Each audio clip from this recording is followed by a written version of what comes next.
the MiniMOD Discrete Cascaded VCA, I've got some good news and some bad news. The bad news is this VCA is AC coupled, so only audio signals can be processed. The good news is that it doesn't matter one bit, because in our amazing MiniMOD system mimicking the classic Moog Model D, this module is only meant for audio signals.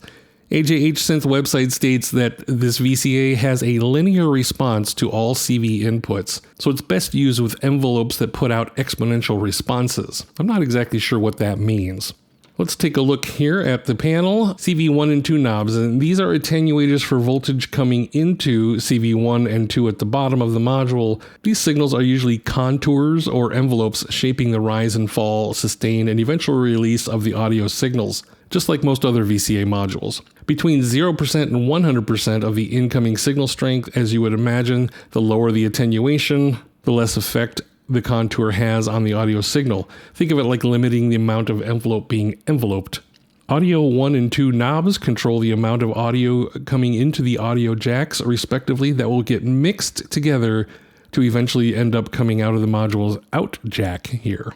We talk about the audio 1 and 2 jacks here. The wording in the description of the audio circuitry is a bit confusing, but really all it's saying is that audio 1 signal gets mixed with the audio 2 signal internally, regardless of any settings, and these audio knobs merely act as volume attenuators or mixers as to how much of either audio 1 or 2 ends up coming out of the out jack. The CV jacks down here, 1 and 2, now that we have audio signals coming in and optionally mixed together, like most other VCAs, we now need a signal to open the VCA channel, and this is what CV1 and 2 do. Sending in a trigger or gate will open or close the VCA as you would expect, though really harshly, instant on, instant off. Instead, you usually use an envelope, like from the contour generator right next door, and this CV amount is attenuated by the CV knobs above. Again, the knobs simply regulate how much of the incoming signal gets used.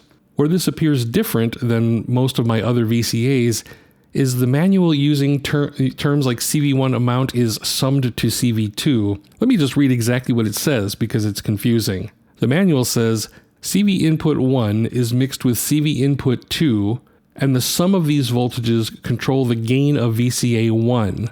An input voltage range of plus or minus 5 volts is acceptable, and plus 5 gives approximately unity gain.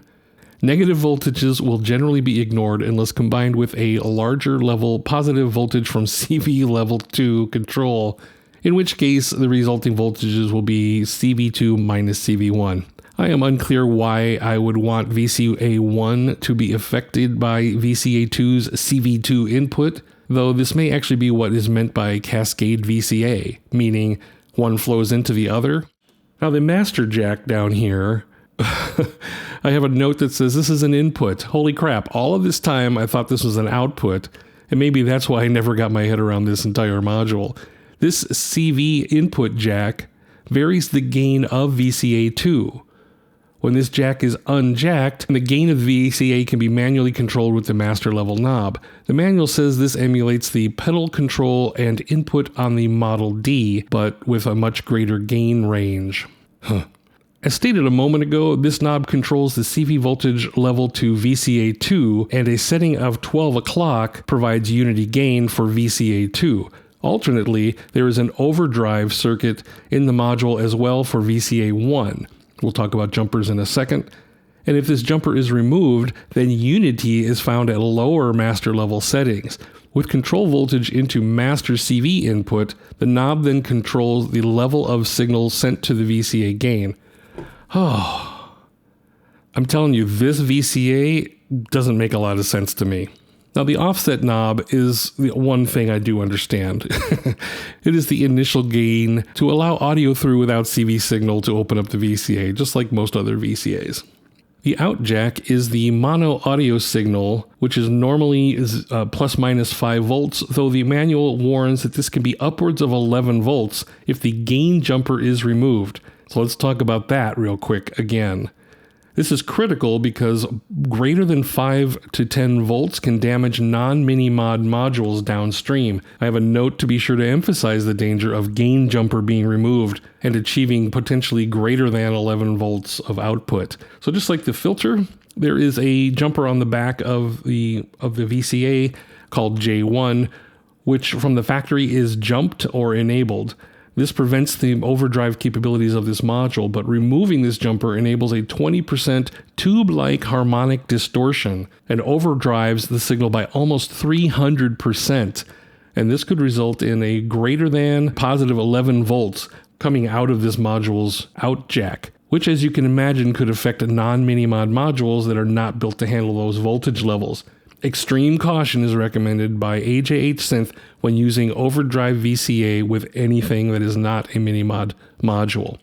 So let's look at what this VCA does. It's pretty standard, but let's just hook something up real quick that we've been using all along. All right, what I have now is the gate coming out of the key step that opens that triggers the contour generator, which then comes over here to the CV jack of the VCA and opens the VCA according to the contour I have shaped. And then the audio from the VCA through the filter is coming up into the VCA. And then of course it comes out of the VCA to my mixer over yonder. If I turn down the amount of CV that comes in from the contour generator, it just makes the envelope less effective. So you can hear, actually, it's actually literally less of a curve, as well as quieter because you're not getting the full voltage. And likewise on the audio in here, we got one audio in. Just turn down the entire thing. If you want to mix these different, like if one of them is running hotter. Now, I do not understand the Cascade VCA part of this. If somebody watching this understands, please let me know in the comments, because this is just a thing I've never dealt with before. So I'm sure over time I'll figure it out, but right now, don't want to deal with it. Let's move on.